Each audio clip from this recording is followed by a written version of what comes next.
18 साल बाद अब जाकर वो अपनी माँ से मिलता है जो कि इस दुनिया में नहीं है। अपने 18वें जन्मदिन में उसे एक ऐसा नायाब तोहफा मिलता है जो उसकी अब तक की जी जिंदगी का पन्ना ही बदल कर रख देती है। जिंदगी में किसी को खोना ये सबसे भयानक पल नहीं है, बल्कि वो है जब उसके जाने के सालों बाद आपको पता चले कि आप कभी उसे जान ही नहीं पाए। लेकिन जब उसे एहसास होता है कि उसके घर की दीवारों ने जितने राज छिपा रखे थे उनकी कीमत किसी की जान देकर चुकाई गई थी। जानने के लिए वीडियो को आखिर तक ज़रूर देखें। तो बिना देरी के मूवीज़ 5 में आज की कहानी शुरू करते हैं, लेकिन उससे पहले चैनल को सब्सक्राइब करना बिल्कुल मत भूलना।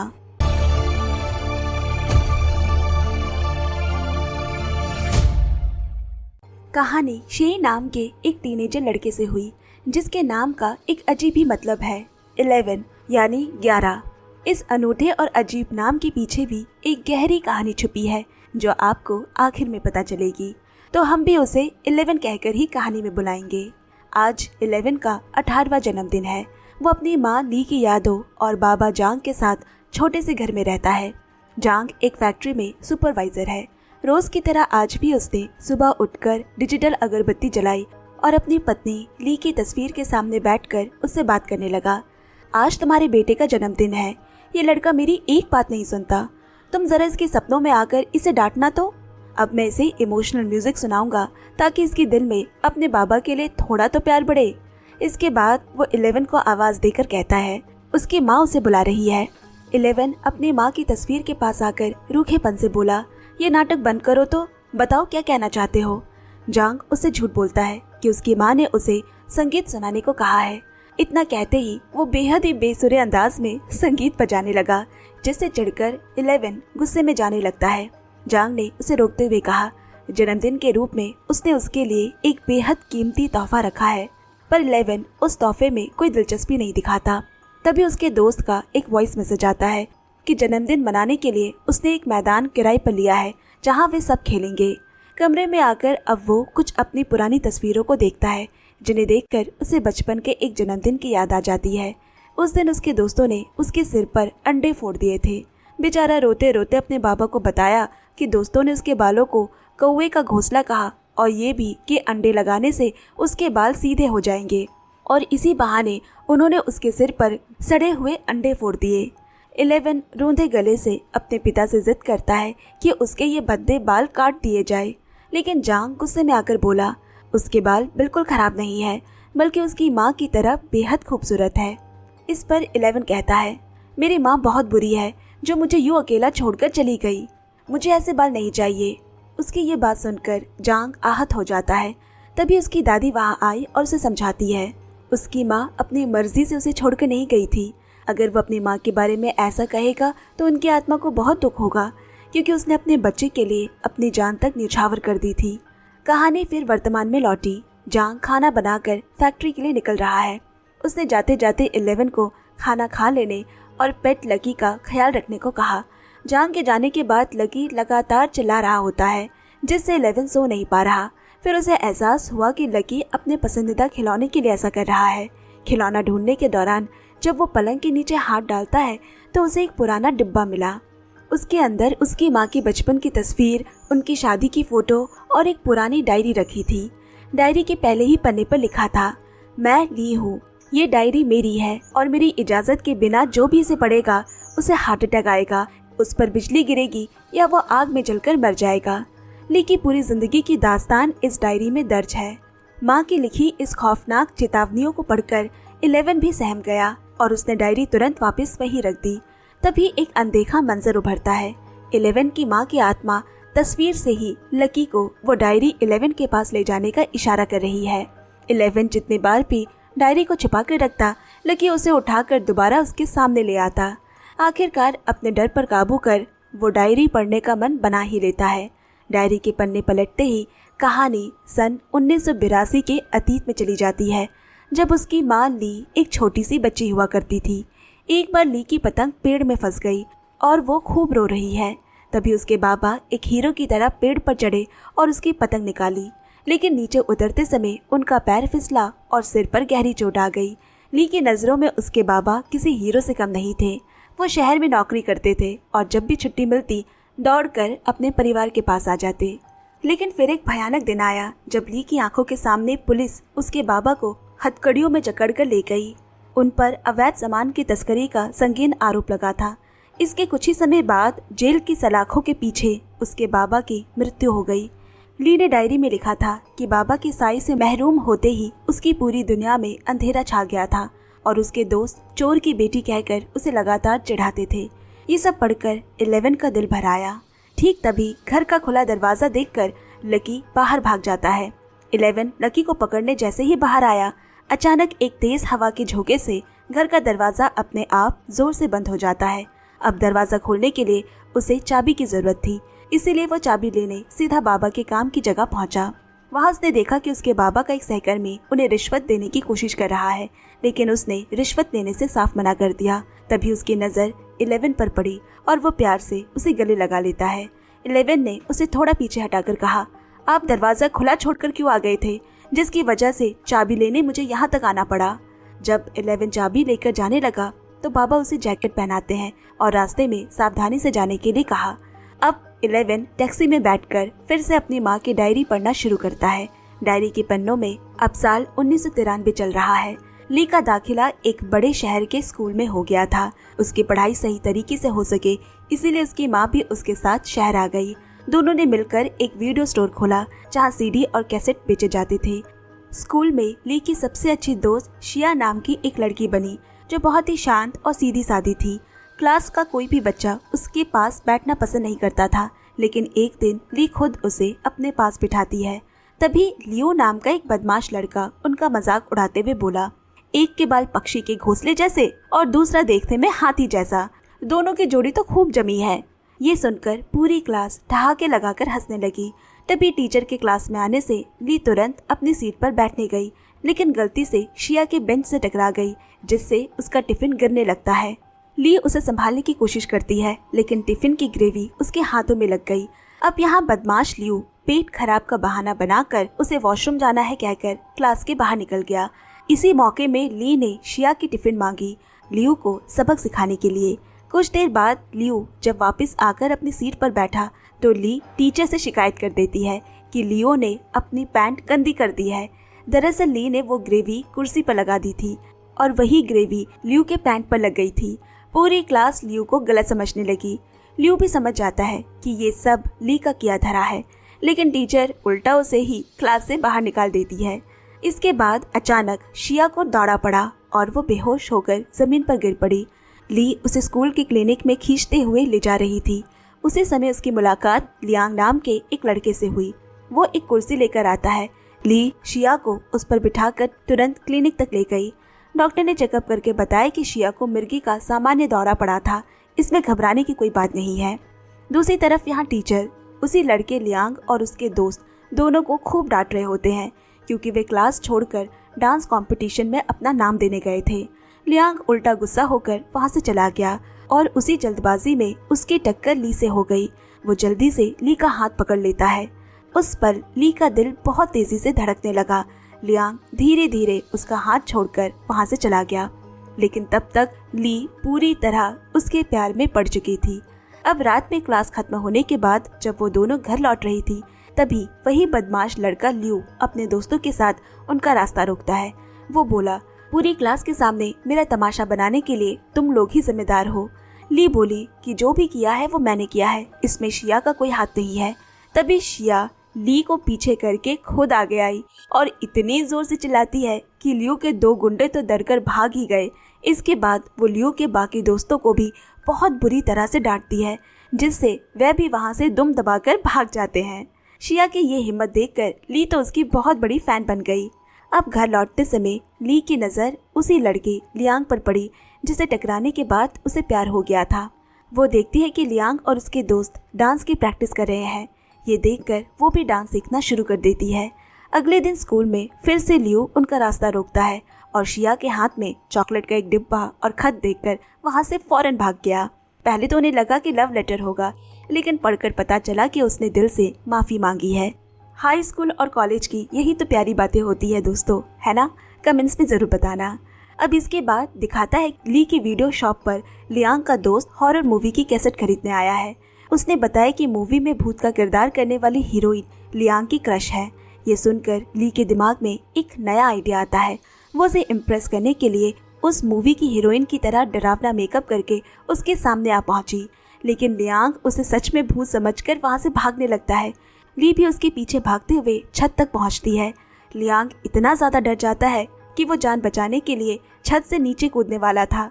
तभी ली नकली बाल खोलकर जल्दी से उसे अपनी असली पहचान बताते हुए कहती है कि वो उसे पसंद करती है, लेकिन लियांग साफ कहता है कि उसके दिल में कोई और बसा है और वो है सिर्फ और सिर्फ डांस। उसका बस एक ही गोल है, शहर में हो रहे डांस कंपटीशन को जीतकर धीरे धीरे इससे भी बड़े मंच पर खुद को साबित करना। ये सुन ली अचानक बड़े ही बेढंगे तरीके से डांस करने लगती है। उसका ये डांस देखकर लियांग इम्प्रेस होकर कहता है, तुम भी मेरी तरह डांस पसंद करती हो, तो आज से हम दोनों दोस्त हुए।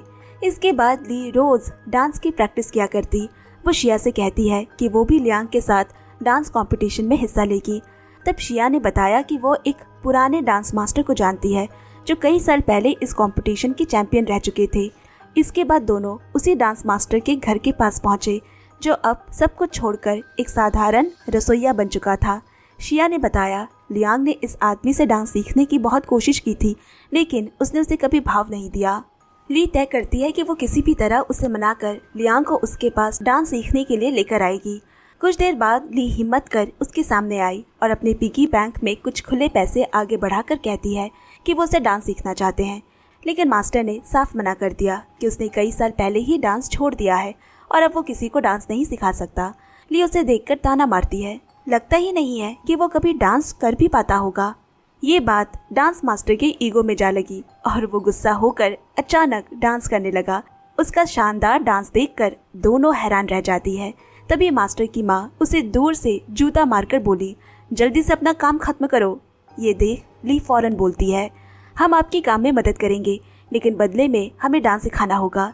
अब ली की ये शर्त मास्टर ने मानकर उन्हें कुछ जिंदा कीड़ों को साफ करके उन्हें तेल में फ्राई करने का काम देता है।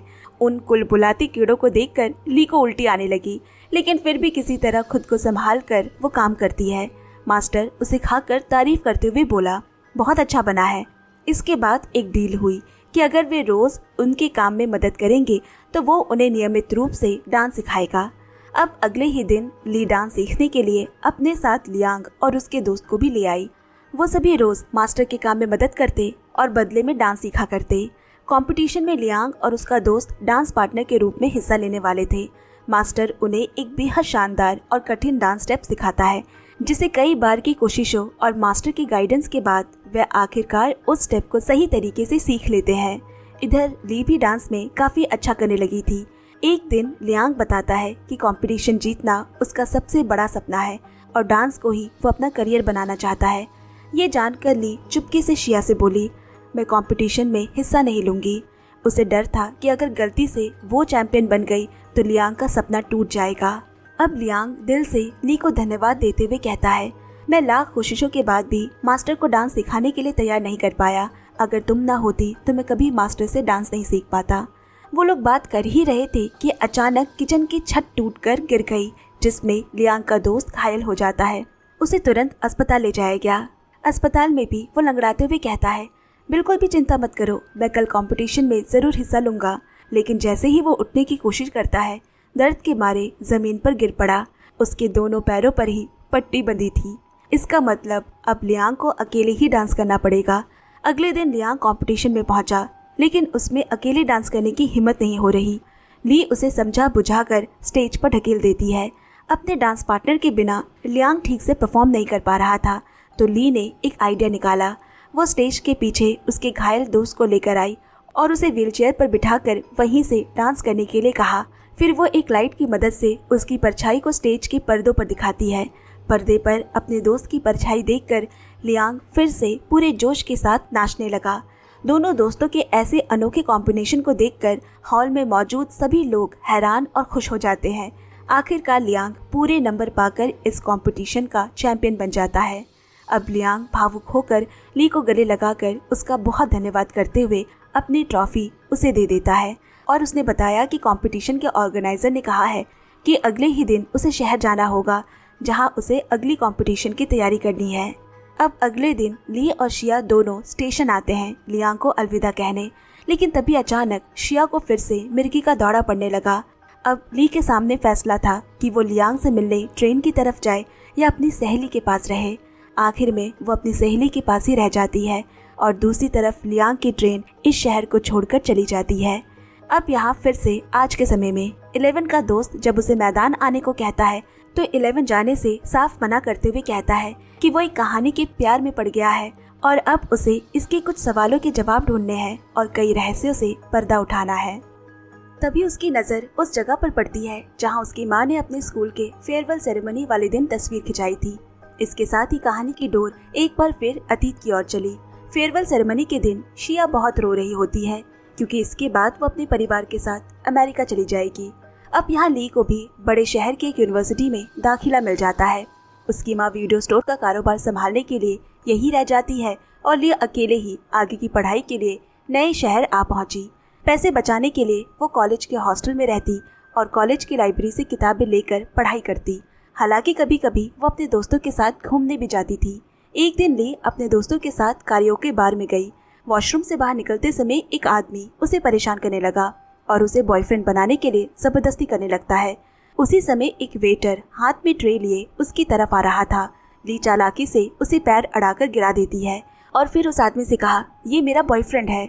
उस लड़के ने जब हैरानी से ली की तरफ देखा तो ली हाथ जोड़कर उससे मदद की रिक्वेस्ट करती है।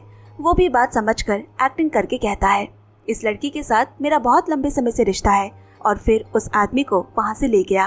पार्टी खत्म होने के बाद ली ने जाते समय देखा कि होटल मैनेजर उसी लड़के को बहुत डांट रहा है।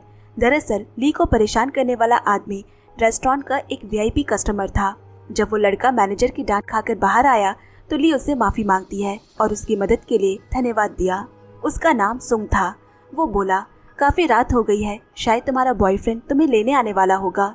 ली ने बता दिया कि उसका कोई बॉयफ्रेंड नहीं है। उसी वक्त ली एक दूसरे वेटर से टकराने वाली होती है, लेकिन सुंग ने उसे खींचकर बचा लिया। दोनों के बीच एक रोमांटिक माहौल बन जाता है और यहीं से उनकी प्रेम कहानी शुरू हुई। सुंग अपनी गुजर बसर के लिए अलग अलग छोटे मोटे काम करता, लेकिन दोनों का प्यार बहुत गहरा था। ली भी उसके साथ काम करने जाती थी, यहाँ तक कि वैलेंटाइन डे के दिन भी वो मूवी देखने जाने के बजाय सिनेमा हॉल के बाहर फूल बेचते हैं, लेकिन काफी देर तक कोई भी उनसे फूल नहीं खरीदता। आखिर में दोनों निराश होकर घर लौटने लगे। सुंग कहता है, मैंने सोचा था कि फूल बेचकर जो पैसे मिलेंगे उनसे तुम्हें मूवी दिखाऊंगा। ली बोली, इसमें दुखी होने की क्या बात है, हमने पूरा दिन साथ बिताया, यही काफी है। इसके अलावा माँ का वीडियो स्टोर है, ये कहानी हम कुछ दिनों बाद सीडी प्लेयर पर घर में ही देख लेंगे। अब रास्ते में उन्हें एक महंगा केक शॉप दिखाई देता है। सुंग ने वादा किया कि एक दिन उसके पास बहुत पैसे होंगे और तब वो उसे इससे भी महंगा केक खिलाएगा। अब कुछ समय बाद एक दिन ली सुंग के कमरे की सफाई कर रही थी, तभी उसे बिस्तर के नीचे कई सारे नए मोबाइल फोन दिखाई देते हैं। वो समझ गई कि सुंग चोरी के सामान के कारोबार से जुड़ा हुआ है। अगले दिन सुंग ली के कॉलेज के बाहर आता है, मगर ली बिल्कुल खुश नहीं होती। फिर वो उसे अपने साथ केक खिलाने ले गया। ली बोली, मैं सब कुछ समझ चुकी हूँ कि तुम्हारे पास इतनी जल्दी इतना पैसा कैसे आया और तुम्हारा बर्ताव भी इतना कैसे बदल गया। तुम जरूर किसी अपराध में शामिल हो चुके हो। तभी एक आदमी सुंग को बुलाकर वहाँ से ले जाता है। ली भी उसका पीछा करती है और देखती है कि वो चोरी किए हुए मोबाइल फोन की डील करने वहाँ आया है। ली उसे अपने साथ ले जाना चाहती थी, लेकिन वो साथ जाने को तैयार नहीं होता। तभी लड़की की आवाज़ सुनकर वहाँ के लोग उसे पकड़ने के लिए उसके पीछे भागते हैं। सुंग ने जल्दी से उसे टैक्सी पर चढ़ा दिया। इसके कुछ ही समय बाद पुलिस भी वहाँ आ पहुंची। अगले दिन ली थाने जाकर पता करती है कि सुंग को 2 साल की सजा हुई है। वो पूरी तरह टूट जाती है, लेकिन फिर अपने आंसू पोंछकर फैसला करती है कि अब वो अपने करियर पर ध्यान देगी। डायरी को यहाँ तक पढ़ने के बाद 11 उदास होकर बाहर तेज हवा में हिल रहे पेड़ों को देखने लगा। न्यूज़ में बताया जा रहा है कि आज पूरे शहर में तेज बारिश और तूफान आने वाला है। तभी उसके बाबा दरवाज़ा खटखटाकर कमरे में आए। 11 जल्दी से डायरी छिपा देता है। दरवाजे और खिड़कियां बंद करके रखना, बहुत तेज तूफान आने वाला है, मैं फैक्ट्री जा रहा हूँ। पहली बार 11 बाबा से बोला, सावधानी से जाना। उसके बाबा पीछे मुड़कर कहते हैं, मुझे यकीन नहीं हो रहा कि तुम मेरी इतनी चिंता करते हो। और आगे कहा, इस बार भी मैं तुम्हारे जन्मदिन पर तुम्हें किसी बड़े रेस्टोरेंट पर नहीं ले जा पाऊंगा, लेकिन आज हम बाहर खाना खाने ज़रूर जाएंगे। 11 बोला, किसी रेस्टोरेंट में जाने की ज़रूरत नहीं है, बस आप सुरक्षित वापस आ जाए। बेटे के मुंह से ये बातें सुनकर जांग का दिल खुशी से भर जाता है। अब 11 फिर से अपनी माँ की कहानी पढ़ने लगा। साल 2002 चल रहा था। ली अब नौकरी कर रही थी। उसी ऑफिस में उससे नीचे की पोस्ट पर जांग नाम का एक लड़का काम करता था। जांग ली को बेहद पसंद करता था और उसका ज़्यादातर काम खुद ही कर देता। एक दिन जब वो ऑफिस से जाने लगा तो ली ने उसे बुलाकर अपनी छतरी दी और कहा, ये मुफ्त में मैंने नहीं दिया है, इसके बदले तुम्हें और कुछ फाइल्स तैयार करनी होगी। तभी जांग ने मूवी की टिकट्स देते हुए कहा, मैं सारा काम कर दूंगा, लेकिन बदले में मेरे साथ मूवी देखने चलना होगा। ली उसकी बात मान जाती है। शाम को ऑफिस खत्म होने के बाद ली सड़क के दूसरी तरफ देखती है कि जांग हाथ में फूल लेकर प्रपोज करने की प्रैक्टिस कर रहा है। उसकी ये हरकतें देखकर ली हंसने लगी। तभी उसे कॉल आया, उसकी माँ को स्ट्रोक आया है। ली लिखती है, मैं नौकरी, जांग सब कुछ छोड़कर अपनी माँ के पास चली आई और सोचा शायद अब मुझे दोबारा वीडियो स्टोर शुरू कर देना चाहिए। अकेलेपन और दुख के दिन कैसे गुजर रहे हैं ये मैं खुद भी नहीं जानती, लेकिन एक दिन मैं जांग को देखकर पूरी तरह हैरान रह गई। जांग भी सब कुछ छोड़कर मेरे पास आ गया था। इसके बाद दोनों ने शादी कर ली। उन्होंने उसी पुराने वीडियो स्टोर में एक रेस्टोरेंट खोल लिया। उनका बिजनेस अच्छा चलने लगा। कुछ महीने बाद ली ने जांग को बताया कि वो प्रेग्नेंट है, जिसे सुनकर जांग खुशी से झूम उठा। लेकिन ये खुशी भी ज्यादा समय तक नहीं रहती। एक दिन अचानक ली बेहोश होकर गिर पड़ी और यहीं तक उसकी माँ की कहानी उस डायरी में लिखी हुई थी और बाकी के पन्ने खाली थे। 11 उस पुराने डिब्बे के अंदर दूसरी कोई डायरी ढूंढने लगता है, लेकिन उसे वहाँ कुछ नहीं मिलता। आखिर में वो अपनी माँ की तस्वीर के सामने जाकर खड़ा हो जाता है। उसने इससे पहले कभी तस्वीर को इतने ध्यान से नहीं देखा था, लेकिन अब उसे समझ आ रहा है कि इस मुस्कुराते हुए चेहरे के पीछे कितनी सारी कहानियां छिपी हुई थी। तभी उसे याद आया कि बाबा ने कहा था इस जन्मदिन पर उसे एक खास तोहफा देंगे। उस तोहफे को देखने के लिए वो तेज बारिश, तूफान और हवा की परवाह किए बिना फैक्ट्री पहुंच गया। वहाँ उसे अपने बाबा की टेबल पर एक तोहफा दिखाई देता है। उसे खोलते ही अंदर एक और डायरी होती है जो उसके बाबा की लिखी हुई डायरी थी। जांग ने ली की डायरी जहाँ खत्म हुई थी ठीक वहीं से अपनी कहानी लिखना शुरू किया था। ली के बेहोश होने के बाद जांग उसे अस्पताल लेकर गया। डॉक्टर ने बताया कि रिपोर्ट अच्छी नहीं आई है, जिसे सुनकर ली बहुत परेशान हो जाती है। फिर डॉक्टर जांग को अपने कमरे में ले जाकर बताती है कि उसकी पत्नी को ब्रेन ट्यूमर है और ज़्यादा से ज़्यादा 2 या 3 महीने ही बचे हैं। अगर सर्जरी भी किया गया तो उसके बचने की संभावना बहुत कम है। ये सुनकर जांग पूरी तरह टूट जाता है। बाहर खड़ी ली डॉक्टर की ये सारी बातें सुन लेती है।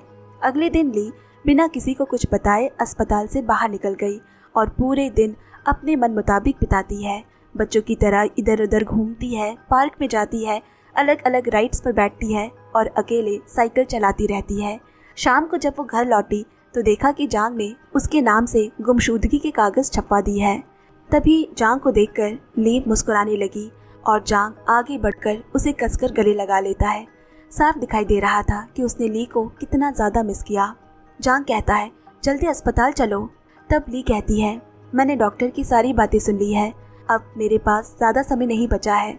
जांग हौसला बंधाते हुए बोला, हम किसी और अच्छे हॉस्पिटल में जाएंगे और अगर सर्जरी की ज़रूरत पड़ी तो तुम ज़रूर ठीक हो जाओगी। लेकिन ली उसे रोकते हुए बोली, इतनी दौड़ भाग मत करो, मैं सिर्फ इतना चाहती हूँ कि हमारा बच्चा पूरी तरह स्वस्थ होकर इस दुनिया में आए। इसके बाद दिखाया जाता है कि जांग ने अस्पताल के अंदर ही ली की खुशी के लिए एक छोटा सा मूवी थिएटर बना दिया है। दोनों वहीं साथ बैठकर मूवी देखते हुए अपना समय बिताते। डॉक्टर ने ली को समझाया कि वो सर्जरी करवा सकती है और शायद ठीक भी हो जाए, लेकिन ली भली भांति जानती थी कि अगर सर्जरी सफल नहीं हुई तो उसके साथ साथ उसका बच्चा भी जान गंवा देगा। इसीलिए वो कोई रिस्क नहीं लेना चाहती। पहले उसका बच्चा इस दुनिया में सुरक्षित आ जाए, उसके बाद ही वो अपनी सर्जरी करवाएगी। एक दिन एक मूवी देखते समय ली मुस्कुराकर कहती है, ये मूवी बहुत ही मज़ेदार की है, नहीं भी तो कम से कम 100 बार मैंने देख ली होगी। मैंने अपनी इस छोटी सी ज़िंदगी में बहुत कुछ देख लिया है। इस शहर की तमाम खूबसूरत जगह को भी निहार लिया है। तुम्हारे जैसे अच्छे और प्यारे इंसान के साथ इतने हसीन साल बिताए हैं, लेकिन हमारे इस छोटे से बच्चे का अभी इस खूबसूरत शहर को देखना बाकी है। उसका एक अच्छे पिता के साथ पूरी ज़िंदगी बिताना बाकी है। इसके लिए अपनी जान की कीमत पर भी मैं चाहती हूँ कि हमारा बच्चा इस दुनिया में ज़रूर आए। अपनी माँ की इन निस्वार्थ और भावुक शब्दों को पढ़कर 11 के आंसू नहीं थम रहे। तभी अचानक शॉर्ट सर्किट की वजह से फैक्ट्री में भीषण आग लग जाती है। 11 धुएं और लपटों के बीच लगभग बेहोश होने की कगार पर पहुंच गया।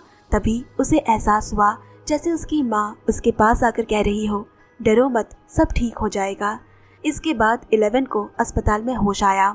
उसके अंकल ने बताया कि उसके बाबा ने अपनी जान पर खेलकर उसकी जान बचाई है। 11 उसी वक्त अपने बाबा के पास जाता है। वो उसी अस्पताल में था जहाँ उसकी माँ ने छोटा सा मूवी थिएटर बनाया था। वो थिएटर रूम आज भी बिल्कुल वैसा ही सहेजा हुआ था। जांग मूवी देख रहा होता है। 11 भी उसके बगल में आकर बैठ गया। जांग बोला, पैसों की तंगी के कारण मैं तुम्हारी माँ के साथ कभी ये मूवी नहीं देख पाया। हम थिएटर के बाहर फूल बेचने गए थे, लेकिन किसी ने भी फूल नहीं खरीदे। ये सुनते ही 11 हैरानी से बोला, क्या वो स्कूल के दिनों में उस डांस कंपटीशन के चैंपियन बने थे? जांग मुस्कुराकर बोला, हाँ, लेकिन इसका पूरा क्रेडिट तुम्हारी माँ को जाता है। अगर वो मेरी जिंदगी में ना होती तो मेरा वो सपना कभी पूरा नहीं हो पाता। उसने आगे राज खोला कि स्कूल के समय से ही वो दोनों एक दूसरे को बेहद पसंद करते थे। फिर जांग पूछता है, लेकिन तुम्हें कैसे पता चला कि मैं कभी एक डांसर हुआ करता था? जरूर तुमने अपनी माँ की डायरी पढ़ी है। डायरी के पहले ही पन्ने पर क्या लिखा था कि उसकी इजाजत के बिना अगर कोई डायरी पढ़ेगा तो उसके साथ बहुत बुरा होगा। शायद उसी की वजह से आज हम दोनों की ये हालत हुई है। अब 11 उलझन में पढ़कर पूछता है, माँ की डायरी में स्कूल के समय वाला लड़का, फिर कॉलेज के दिनों में जिससे माँ प्यार करती थी, और आखिर में आप यानी जांग, ये तीनों मुझे अलग अलग इंसान क्यों महसूस होते हैं? तो जांग ने शांत होकर बताया कि उन तीनों ही रूपों में वो खुद ही मौजूद था। तुम्हारी माँ अक्सर कहा करती थी कि मैं उसकी जिंदगी में 3 अलग अलग दौर में 3 अलग अलग रूपों में आया था। पहला रूप वो स्कूल का मासूम लड़का था जो अपनी आंखों में ढेरों सपने पाला करता था।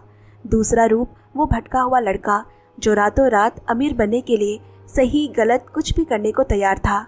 और तीसरा रूप वो एक मैच्योर और समझदार इंसान जो बिना किसी स्वार्थ के ली से बेइंतहा प्यार करता था और उसका हाथ थामकर ताउम्र उसके साथ चलना चाहता था। इस तरह देखा जाए तो वो एक ही इंसान था, लेकिन जिंदगी के 3 अलग अलग पड़ावों पर उसके व्यक्तित्व के 3 अलग अलग पहलू सामने आए थे।